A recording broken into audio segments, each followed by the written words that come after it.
Hello మామ, Naruto and Boruto సిరీస్లో సూచన పవర్ అనేది పీక్ లెవెల్. అయితే ఎవరైతే మంగెకు షరింగాన్ని యూజ్ చేయగలరో వాళ్ళు మాత్రమే ఈ సూచన అనే పీక్ లెవెల్ పవర్ని అన్లాక్ చేయగలరు. ఇది ఒక మ్యాజిక్ హ్యూమన్ లాగా ఉంటుంది. మన బాడీని సర్వ్ చేసి అటాక్ అండ్ డిఫెన్స్కి ఒక అల్టిమేట్ వెపన్ లాగా పనిచేస్తుంది. ఇది చెప్పాల్సిన అవసరం లేదు. నరుటో యూనివర్స్లో సూచన కలిగిన ప్రతి క్యారెక్టర్ కూడా బ్రోకెన్ లెవెల్ క్యారెక్టర్. బట్ ఇక్కడ క్వశ్చన్ ఏంటంటే, స్ట్రాంగెస్ట్ సూచన ఎవరిది? ఈ వీడియోలో మనం ప్రతి సూచన యూజర్కి ర్యాంక్ చేయబోతున్నాను. ఇక టాప్లో ఎవరు ఉంటారో చూద్దాము. బట్ ఒక విషయాన్ని మైండ్లో పెట్టుకోవాలి. సూచనకి చాలా డిఫరెంట్ వర్షన్స్ ఉంటాయి. ఫస్ట్ స్టేజ్ రిప్కేజ్ సూచన, నెక్స్ట్ స్కెల్టల్ సూచన, తర్వాత ఆర్మర్డ్ సూచన, అండ్ ఫైనల్ స్టేజ్లో వచ్చి పర్ఫెక్ట్ సూచన. దీని మీద నేను ఒక షార్ట్ వీడియోని కూడా చేశాను. చూడకపోతే వెళ్ళి చూసాను మామ. సో స్టేజెస్ అన్ని కంబైన్ చేస్తే చాలా వేరియంట్స్ వస్తాయి. అలాగే ప్రతి క్యారెక్టర్కి ఇంటర్మీడియట్ ఫార్మ్స్ కూడా ఉన్నాయి. సో ప్రతి ఫార్మ్ని సపరేట్గా ర్యాంక్ చేయడం అయితే కుదరదు. సో ఈ వీడియోలో ఓన్లీ మోస్ట్ పవర్ఫుల్ సూచన ఫార్మ్స్ని యూజ్ చేసి 5 క్యారెక్టర్స్ మాత్రమే ర్యాంక్ చేయబోతున్నాను మామ. ఇక నెంబర్ 5తో స్టార్ట్ చేద్దాము. టాప్ 5లో ఉండేది సీస్వై వచ్చే ఆ యొక్క గ్రీన్ సూచన.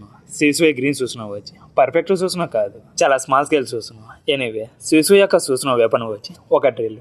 అలాగే తన గ్రీన్ సూచనలో మనకి ఎక్కడైతే చెస్ట్ ఉంటుందో అక్కడ ఒక రెడ్ టోమై ఉంటుంది. ఆ రెడ్ టోమైని యూజ్ చేసి ఇంక్రెడిబుల్ స్పీడ్తో చాకరా నీల్స్ని త్రో చేయగలడు అండ్ చెస్ట్ నుంచి ఫైర్ని కూడా ఎక్స్పెల్ చేయగలడు. అయితే తన సూచన ఎంత పవర్ఫుల్ నాకు ఎగ్జాక్ట్గా అయితే తెలియదు మామ. అయితే తన సూచనతో చేసిన 2 మేజర్ థింగ్స్ వచ్చి ఫైర్ బ్లాస్ట్ని అండ్ చాకరా నీల్స్ని రిలీజ్ చేయడము. అది మాత్రమే చూసాము. అందుకే స్వీ సూచనని లాస్ట్లో ప్లేస్ చేయడం అయితే జరిగింది. పర్ఫెక్ట్ సూచన లేకపోవడము అండ్ చాలా స్పెషల్ అబిలిటీస్ లేకపోవడం వల్ల పవర్ లెవెల్స్ లోగా ఉన్నాయి. అయినా కూడా సూచన అంటే ఒకటే. నార్మల్గా చెప్పాలంటే యూజర్కి లాట్ ఆఫ్ పవర్ని ఇస్తుంది. బట్ లిస్ట్లో ఉన్న వాళ్ళతో కంపేర్ చేస్తే స్వీ యొక్క ఈ సూచన వచ్చి చాలా వీక్ మామ. ఇక నెంబర్ 4లో వచ్చి ఇటాచి యొక్క ఎల్లో సూచన. చాలా మంది ఫ్యాన్స్కి ఇటాచిని 4th ప్లేస్లో పెట్టడం అంటే కొంచెం ఫ్రస్ట్రేటింగ్గా ఉండొచ్చు. బట్ లాజికల్గా చెప్పాలంటే సెన్స్లో ఉండే అతన్ని 4th పొజిషన్లో పెట్టాను మామ. అలాగే ఇటాచి సూచన కూడా పర్ఫెక్ట్ సూచన కాదు మామ.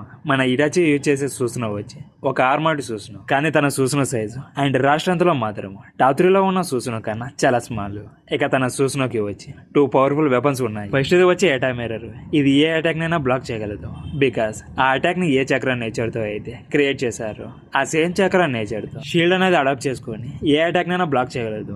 ఇక సెకండ్ ఇది వచ్చి టొత్సుకా బ్లేడ్. అది ఒక స్పిరిచువల్ సీలింగ్ స్వార్డ్. ఆ స్వార్డ్ దేనైనా టచ్ చేసిందంటే గెంజుత్సుతో సీల్ చేస్తుంది. ఒకసారి సీల్ అయ్యారంటే వాళ్ళు మళ్ళీ బయటికి రాలేరు మామ.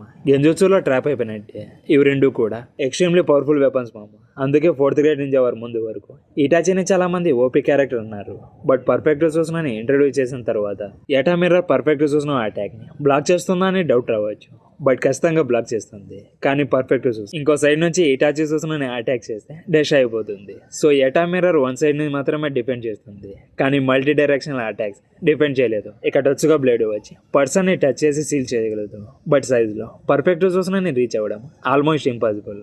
సైజ్లో పర్ఫెక్ట్ సూచనతో కంపేర్ చేస్తే ఇటాచి సూచన చాలా చిన్నది మామ. మదర్ ఆర్ సాస్కస్ పర్ఫెక్ట్ సూచనస్ ఉన్నాయి కదా, వాటి లెగ్స్ పైన ఇటాచి సూచన ఉంటుంది. ఇక టాప్ 3లో వచ్చి మాద్రా వచ్చాక డార్క్ బ్లూ చూసాను. మాద్రా సూచన వచ్చి పర్ఫెక్ట్ చూసాను. మాద్రాతోనే మన సిరీస్లో ఫస్ట్ టైం పర్ఫెక్ట్ సూచన చూసాం మామ. పర్ఫెక్ట్ సూచన రివీల్ చేశాక చాలా కూల్ అండ్ టెరిఫిక్ మూమెంట్స్ ను కూడా చూసాం. మాద్రా జస్ట్ స్వాడ్ ని ఎయిర్ లో స్వింగ్ చేసి 5 కాగేజ్ తో ఫైట్ చేయడం చూసాము. బట్ కాగేజ్ ని ఆ స్వాడ్ తో హిట్ చేయాలని ట్రై చేయకపోయినా తను స్వాడ్ ని స్వింగ్ చేసినప్పుడు ఎయిర్ ప్రెజర్ అనేది క్రియేట్ అవుతుంది. ఆ ప్రెజర్ వల్ల మౌంటైన్స్ యొక్క టాప్ కట్ అయిపోతుంది. ఇప్పుడు ఈ పీట్ ని ఎక్స్ప్లెయిన్ చేయాలంటే మాద్రా స్పాట్ స్పీడ్ వచ్చి ఆల్మోస్ట్ లైట్ స్పీడ్ లాగా ఉంది. ఇది వినగానే తెలిసిపోతుంది పవర్ స్కేలింగ్ ఎంత యూజ్ చేసని. బికాస్ కొన్ని పీట్స్ వచ్చి లాజిక్స్ ని క్రాస్ చేస్తాయి. ఈ సీన్ చాలా క్రేజీగా ఉంది కదా మామ. ఇక్కడ మాద్రా యొక్క పర్ఫెక్ట్ సూచనతో మాద్రా నెక్స్ట్ లెవెల్లో ఉన్నాడని అప్పటికే స్టోరీలో అందరికీ క్లారిటీ వచ్చేసింది. ఎస్పెషల్లీ ఎప్పుడైతే పర్ఫెక్ట్ సూచనతో ఒక పెద్ద మీటియోర్ ని పుల్ చేసి కాగేజ్ పైన అటాక్ చేస్తాడు. బట్ 5 కాగేజ్ దగ్గర ఆ మీటియోర్ ని పుల్ చేయడానికి ఏమీ ఉండదు. అందరూ వాళ్ళ పని అయిపోయిందని అనుకుంటారు. అప్పుడే ఇటాచి 7వ టెన్షన్ ని క్యాన్సిల్ చేసి వాళ్ళందరినీ కాపాడుతాడు. అలా జరగకపోయి ఉంటే వాళ్ళందరూ పకోడేలాగా రోస్ట్ అయిపోయే వాళ్ళం మామ. బట్ మాద్రాసు పర్ఫెక్ట్ సూచన వల్ల స్పెషల్ వెపన్ అని చెప్పుకోవడానికి ఏం లేవు మామ. Pure shot strength and defence లో మాత్రమే ఎక్స్ట్రీమ్లీ పవర్ఫుల్ సూచన. అయితే తను టెంటెల్ బూజులాగా ట్రాన్స్ఫార్మ్ అయిన తర్వాత సూచనను ఒక్కసారి కూడా యూజ్ చేయలేదు. ఇక్కడ మాద్రాస్ పర్ఫెక్ట్ సూచన వచ్చి సాస్కస్ పర్ఫెక్ట్ సూచన కన్నా 10 times పెద్దదిగా ఉంటుంది మామ. ఇక టాప్ 2లో వచ్చి కకాసి అటాక్ యొక్క లైట్ బ్లూ సూచన. అయినో చాలా మంది ఇప్పుడు నా మీద చాలా కోపంతో ఉంటారు. మామ ఇది ఫస్ట్ ప్లేస్లో ఉండాలి కదా, ఏం మాట్లాడుతున్నామని అనుకుంటారు. బట్ ఒకసారి నేను చెప్పేది వినండి. కొంతమంది చెప్తారు కకాసి యొక్క సూచన సాస్కే సూచన కన్నా చాలా ఫాస్ట్ కదా మామ. అలాగే కాగుయా ఫైట్ లో సాస్కే బదులుగా కకాసి కదా సాకురాని సేవ్ చేసిందని చెప్పొచ్చు. బట్ ఆ ఒక్క సీన్ ని బేస్ చేసుకొని చెప్పడం ఎంతవరకు కరెక్ట్? రియాలిటీలో చూసుకుంటే కకాసి సూచన వచ్చి సాస్కే సూచనకి చాలా సిమిలర్ గా ఉంటుంది. వాళ్ళ ఇద్దరి సూచనని ఫోర్త్ గ్రేడ్ నింజా వార్లో కాగియా సింగిల్ అటాక్తో డిస్ట్రాయ్ చేసి సో పవర్స్లో చూసుకుంటే డిఫరెన్స్ ఎక్కువగా లేదని చెప్పుకోవచ్చు. అండ్ ఈ సీన్లో కూడా కకాషి వచ్చి సాస్కా కన్నా ముందుగానే ఫాస్ట్గా రియాక్ట్ అవుతాడు. అంటే తను చూసిన ఫాస్ట్ అని కాదు మామ, యాక్చువల్లీ కొన్ని ఆర్గ్యుమెంట్ చెప్పొచ్చు. సాస్కాకి ఆ మూమెంట్లో సాక్రా మీద ఇంట్రెస్ట్ లేకపోవచ్చు, అక్కడ తన ఫోకస్ అంతా కాగియాని డిఫీట్ చేయడంలో ఉంది. బట్ కకాషి సాన్సే కాబట్టి, అలాగే తన స్టూడెంట్స్ మీద ఎక్కువ కేర్ ఉంటుంది కాబట్టి ఆ మూమెంట్స్లో కకాషి చాలా ఫాస్ట్గా రియాక్ట్ అయి ఉంటాడు. ఇక్కడ కకాషి యొక్క సూచనకి రియల్ పవర్ ఏంటంటే కామోయి షూరికెన్. అందుకే మాద్రా సూచన కన్నా కకాషి సూచన చాలా పవర్ఫుల్. ఆ షూరికెన్లో కామోయి జూట్సు కంబైన్ అయ్యి కకాషి సూచనతో డైరెక్ట్గా లింక్ అయి ఉంటుంది. Same Kakashi long time distance Kamui లాగా పనిచేస్తుంది. కకాషి షూరికెన్ని త్రో చేస్తే ఆటోమేటిక్గా ఎనిమిని కామోయి డిస్టెన్స్లోకి పుల్ చేస్తుంది. అందుకే కకాషి పర్ఫెక్ట్ సూచన చాలా పవర్ఫుల్. బట్ హానెస్ట్గా చెప్పాలంటే కకాషి యొక్క నార్మల్ కామోయి కన్నా లాంగ్ రేంజ్ కామోయి కొంచెం మోర్ యూస్ఫుల్. బికాస్ షూరికెన్ని త్రో చేస్తే కొంతమంది ఎనిమిస్ డాచ్ చేస్తారు, అలాగే లాంగ్ డిస్టెన్స్ కామోని కూడా డాచ్ చేయొచ్చు. బట్ షూరికెన్ ఎనిమిస్ వైపు రావడం చూస్తారు, దానివల్ల అడ్వాంటేజ్ అని ఉంటుంది. అయితే కామోయి షూరికెన్ వచ్చి చాలా పెద్ద టార్గెట్స్ మీద మాత్రమే వర్క్ అవుతుంది. లైక్ కాగియాస్ వియర్ ర్యాబిట్ ఫామ్ మీద కకాషి యూజ్ చేయడం చూసాము. ఇక టాప్ 1లో వచ్చి సాస్కే సింద్రా సూచన యొక్క డార్క్ బ్లూ సూచన. ఇది పర్ఫెక్ట్ సూచన మామ, దాన్నే బిజు సూచన అని కూడా అంటారు. పవర్ వైజ్ కూడా ఎక్స్ట్రీమ్లీ పవర్ఫుల్. ఇది సిరీస్లోనే వన్ ఆఫ్ ది స్ట్రాంగెస్ట్ పవర్స్లో ఒకటి.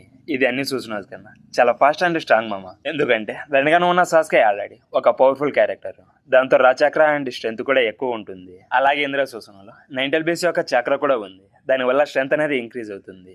ఇంద్ర సూచనల నుంచి లైట్నింగ్ యారోస్ ఫైర్ అవుతాయి, అవి ఎక్స్ట్రీమ్లీ పవర్ఫుల్ మామ. అలాగే సాస్కే యూజ్ చేసే ఇంద్రాస్ యారోస్ సిరీస్లోనే మోస్ట్ డిస్ట్రక్టివ్ జ్యూసెస్ అని చెప్పొచ్చు. బికాస్ అవి చాలా dangerous and high level technique మామ. నరుటో వియర్ సాస్కే ఫైట్లో మనం క్లియర్గా చూసాము. ఎప్పుడైతే సాస్కే ఇంద్ర సూచన ఫామ్లోకి వెళ్ళాడో ఆ ఫైట్లో టోటల్లీ డామినేట్ చేశాడు. That's why Sasuke takes the crown. Sasuke point of view నుంచి చూస్తే ఇంద్ర యారోస్ని నరుటో మీద యూజ్ చేయడం అంత స్మార్ట్ మూవ్ కాదు మామ. బట్ స్టిల్ సాస్కే సూచన కకాషి సూచన కానీ ఈజీగా డిస్ట్రాయ్ చేస్తుంది. కకాషి దగ్గర కామోయి షూరికెన్ ఉందా, దాన్ని ఇంద్ర సూచన ఈజీగా అటాక్ చేసి లైట్నింగ్ స్పాట్తో ఒక సాలిడ్ హిట్ని ఇవ్వచ్చు. ఇలాంటి ఇంట్రెస్టింగ్ థియరీస్ మీకు కావాలంటే మా ఛానల్ని సబ్స్క్రైబ్ చేసుకోండి. ఈ వీడియో మీకు నచ్చినట్లయితే ప్లీజ్ మామ ఈ వీడియోని లైక్, కామెంట్ అండ్ మీ ఫ్రెండ్స్కి కూడా షేర్ చేసి మా ఛానల్కి సపోర్ట్ చేయండి. ఈ వీడియోని ఎవరైతే లాస్ట్ వరకు చూసారో వాళ్ళకి చాలా థ్యాంక్స్ మామ. నెక్స్ట్ మరిన్ని యానిమే వీడియోస్తో మళ్ళీ కలుద్దాం. Until then bye.